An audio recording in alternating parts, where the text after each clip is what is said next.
उसके बाद भाई न्यूटन जी आए, और जैसे कि आप सभी जानते हो कि आइजैक न्यूटन बहुत ज्यादा महान साइंटिस्ट थे, और इन्होंने ही मोशन के ऊपर इक्वेशंस दी थी, लॉ ऑफ मोशंस दिए थे।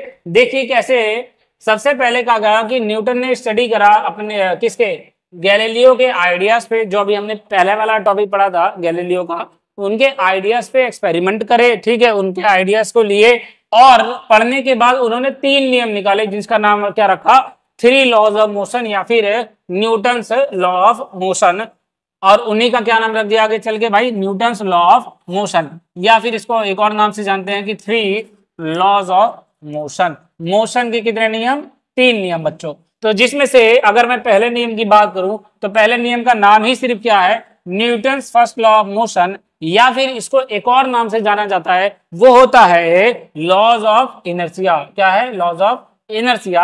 अब देखो इस लॉ में था क्या, उन्होंने बोला कि मान के चलिए कोई ऑब्जेक्ट अगर एक यूनिफॉर्म स्पीड में जा रहा है या यूनिफॉर्म मोशन में है, तो वो हमेशा उसी मोशन में ही रहना चाहेगा जब तक हम उस पर कोई एक्सटर्नल फोर्स ना लगाएं। यानी कि अगर मैं चल रहा हूं तो मुझे रोकने वाला जब तक कोई नहीं आएगा मैं रुकूंगा नहीं, और कोई रुका हुआ है तो उस पर जब तक एक्सटर्नल फोर्स नहीं लगेगा तब तक वो बॉडी उसी जगह पे रुकी ही रहेगी।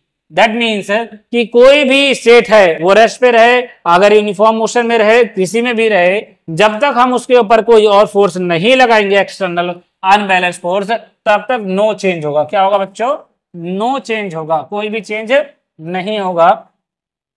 एग्जाम्पल मैंने बता दिया कि कोई भी मान के चले इस आदमी है, वो बस में खड़ा हुआ है और बस चल रही है, उसको लगता है कि मैं मोशन में नहीं हूं, लेकिन जब बस रुकती है तो वो आगे की तरफ ऐसे गिर जाता है, और जैसे ही बस चलती है वो ऐसे पीछे की तरफ जाता है। हम लोगों ने भी ये फील किया होगा।